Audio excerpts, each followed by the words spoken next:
Animal Farm, Chapter 3. How they toiled and sweated to get the hay in, but their efforts were rewarded, for the harvest was an even bigger success than they had hoped. Sometimes the work was hard. The implements had been designed for human beings and not for animals, and it was a great drawback that no animal was able to use any tool that involved standing on his hind legs. But the pigs were so clever that they could think of a way around every difficulty. As for the horses, they knew every inch of the field and in fact understood the business of mowing and raking far better than Jones and his men had ever done. The pigs did not actually work, but directed and supervised the others. With their superior knowledge, it was natural that they should assume the leadership. Boxer and Clover would harness themselves to the cutter or the horse rake, no bits or reins were needed in these days, of course, and tramp steadily round and round the field with a pig walking behind and calling out, "Gee up, comrade," or "Whoa back, comrade," as the case might be. And every animal, down to the humblest, worked at turning the hay and gathering it. Even the ducks and hens toiled to and fro all day in the sun, carrying tiny wisps of hay in their beaks. In the end, they finished the harvest in 2 days less time than it had usually taken Jones and his men. Moreover, it was the biggest harvest that the farm had ever seen. There was no wastage whatever. The hens and ducks with their sharp eyes had gathered up the very last stock, and not an animal on the farm had stolen so much as a mouthful. All through that summer, the work of the farm went like clockwork. The animals were happy as they had never conceived it possible to be. Every mouthful of food was an acute positive pleasure now that it was truly their own food, produced by themselves and for themselves, not doled out to them by a grudging master. With the worthless, parasitical human beings gone, there was more for everyone to eat. There were more leisure, too. Inexperienced though the animals were, they met with many difficulties. For instance, later in the year, when they harvested the corn, they had to tread it out in the ancient style and blow away the chaff with their breath, since the farm possessed no threshing machine. But the pigs, with their cleverness, and Boxer, with his tremendous muscles, always pulled them through. Boxer was the admiration of everybody. He'd been a hard worker even in Jones's time, but now he seemed more like 3 horses than 1. There were days when the entire work of the farm seemed to rest on his mighty shoulders. From morning to night he was pushing and pulling, always at the spot where the work was hardest. He had made an arrangement with one of the cockerels to call him in the morning, half an hour earlier than anyone else, and would put in some volunteer labor at whatever seemed to be most needed, before the regular day's work began. He answered to every problem, every setback, was, "I will work harder," which he had adopted as his personal motto. But every one worked according to his capacity. The hens and ducks, for instance, saved 5 bushels of corn at the harvest by gathering up the stray grains. Nobody stole, nobody grumbled over his rations. The quarreling and biting and jealousy, which had been normal features of life in the old days, had almost disappeared. Nobody shirked, or almost nobody. Molly, it was true, was not good at getting up in the mornings and had a way of leaving work early on the ground that there was a stone in her hoof. And the behavior of the cat was somewhat peculiar. It was soon noticed that there was work to be done the cat could never be found. She would vanish for hours on end and then reappear at meal times or in the evening after work was over as though nothing had happened. But she always made such excellent excuses and purred so affectionately that it was impossible not to believe her good intentions. Old Benjamin, the donkey, seemed quite unchanged since the rebellion. He did his work in the same slow, obstinate way he had done it in Jones's time, never shirking and never volunteering for extra work either. About the rebellion and its results he would express no opinion. When asked whether he was not happier now that Jones was gone, he would only say, "Donkeys live a long time. None of you has ever seen a dead donkey," and the others had to be content with this cryptic answer. On Sundays there was no work. Breakfast was an hour later than usual, and after breakfast there was a ceremony which was observed every week without fail. First came the hoisting of the flag. Snowball had found in the harness room an old green tablecloth of Mrs. Jones and had painted on it a hoof and a horn in white. This was run up the flagstaff in the farmhouse garden every Sunday morning. The flag was green, Snowball explained, to represent the green fields of England, while the hoof and horn signified the future republic of the animals, which would arise when the human race had been finally overthrown. After the hoisting of the flag, all the animals trooped into the big barn for a general assembly, which was known as the meeting. Here the work of the upcoming week was planned out, and resolutions were put forward and debated. It was always the pigs who put forward the resolutions. The other animals understood how to vote, but could never think of any resolutions of their own. Snowball and Napoleon were by far the most active in debates, but it was noticed that these two were never in agreement. Whatever suggestion either of them made, the other could be counted on to oppose it. Even when it was resolved, a thing no one could object to in itself, to set aside a small paddock behind the orchard as a home for the rest of animals who were past work, there was a stormy debate over the correct retiring age for each class of animal. The meeting always ended with the singing of Beasts of England, and the afternoon was given up to recreation. The pigs had set aside the harness room as a headquarters for themselves. Here in the evenings they studied blacksmithing, carpentering, and other necessary arts from books which they had brought out of the farmhouse. Snowball had also busied himself with organizing the other animals into what he called animal committees.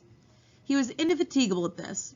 He formed the Egg Prediction Committee for the hens, the Clean Tails League for the cows, the Wild Comrades Re-Education Committee, the object of this was to tame the rats and rabbits, the Whiter Wool Movement for the sheep, and various others, besides instituting classes on reading and writing. On the whole, these projects were a failure. The attempt to tame the wild creatures, for instance, broke down almost immediately.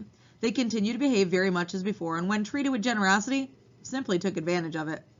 The cat joined the Re-Education Committee and was very active in it for some days. She was seen one day sitting on a roof and talking to some sparrows who were just out of her reach. She was telling them that all animals were now comrades and that any sparrow who chose could come and perch on her paw. But the sparrows kept their distance. The reading and writing classes, however, were a great success. By the autumn, almost every animal on the farm was literate in some degree. As for the pigs, they could already read and write perfectly. The dogs learned to read fairly well, but were not interested in reading anything except the 7 Commandments. Muriel, the goat, could read somewhat better than the dogs, and sometimes used to read the others in the evenings from scraps of newspaper which she found on the rubbish heap. Benjamin could read as well as any pig, but never exercised his faculty. So as far as he knew, he said, there was nothing worth reading. Clover learned the whole alphabet, but could not put words together. Boxer could not get beyond the letter D. He would trace out A, B, C, D in the dust with his great hoof, and then would stand staring at the letters with his ears back, sometimes shaking his forelock, trying with all of his might to remember what came next and never succeeding. On several occasions, indeed, he did learn E, F, G, H, but by the time he knew them, it was always discovered that he'd forgotten A, B, C, and D. Finally, he decided to be content with the first 4 letters and used to write them out once or twice every day to refresh his memory. Molly refused to learn any but the 6 letters which spelt her own name. She would form these very neatly out of pieces of twig and would then decorate them with a flower or two and walk around them admiring them. None of the other animals on the farm could get further than the letter A. It was also found that the stupider animals, such as the sheep, hens, and ducks, were unable to learn the 7 Commandments by heart. After much thought, Snowball declared that the 7 Commandments could in effect be reduced to a single maxim, namely, 4 legs good, 2 legs bad. This, he said, contained the essential principle of animalism. Whoever thoroughly grasped it would be safe from human influences. The birds at first objected, since it seemed to them that they also had 2 legs, but Snowball proved to them that this was not so. A bird's wings, comrades, he said, is an organ of propulsion and not of manipulation. It should therefore be regarded as a leg.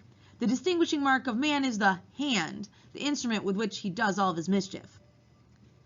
The birds did not understand Snowball's long words, but they accepted his explanation, and all the humbler animals set to work to learn the new maxim by heart. 4 legs good, 2 legs bad was inscribed on the end wall of the barn, above the 7 Commandments and in bigger letters. When they had once got it by heart, the sheep developed a great liking for this maxim, and often, as they lay in the field, they would all start bleating, 4 legs good, 2 legs bad, 4 legs good, 2 legs bad, and keep it up for hours on end, never growing tired of it. Napoleon took no interest in Snowball's committees. He said that the education of the young was more important than anything that could be done for those who were already grown up. It happened that Jessie and Bluebell had both whelped soon after the hay harvest, giving birth between them to 9 sturdy puppies. As soon as they were weaned, Napoleon took them away from their mothers, saying that he would make himself responsible for their education. He took them up into a loft which could only be reached by a ladder from the harness room, and there kept them in such seclusion that the rest of the farm soon forgot their existence. The mystery of where the milk went was soon to be cleared up. It was mixed every day into the pigs' mash. The early apples were now ripening, and the grass of the orchard was littered with windfalls. The animals had assumed as a matter of course that these would be shared out equally. One day, however, the order went forth that all the windfalls were to be collected and brought to the harness room for the use of the pigs. At some of this, the other animals murmured, but it was no use. All the pigs were in full agreement on this point, even Snowball and Napoleon. Squealer was sent to make the necessary explanations to the others. "Comrades," he cried, "you do not imagine, I hope, that we pigs are doing this in spirit of selfishness and privilege. Many of us actually dislike milk and apples. I dislike them myself. Our sole object in taking these things is to preserve our health. Milk and apples, this has been proved by science, comrades, contain substances absolutely necessary to the well-being of a pig. We pigs are brain workers. The whole management and organization of this farm depended on us. Day and night we're watching over your welfare. It's for your sake that we drink that milk and eat those apples. Do you know what would happen if we pigs failed in our duty? Jones would come back. Yes, Jones would come back." "Surely, comrades," cried Squealer, almost pleadingly, skipping from side to side and whisking his tail. "Surely there is no one among you who wants to see Jones come back." Now, if there was one thing that the animals were completely certain of, it was that they did not want Jones back. When it was put to them in this light, they had no more to say. The importance of keeping the pigs in good health was all too obvious, so it was agreed, without further argument, that the milk and the windfall apples, and also the main crop of apples when they ripened, should be reserved for the pigs alone.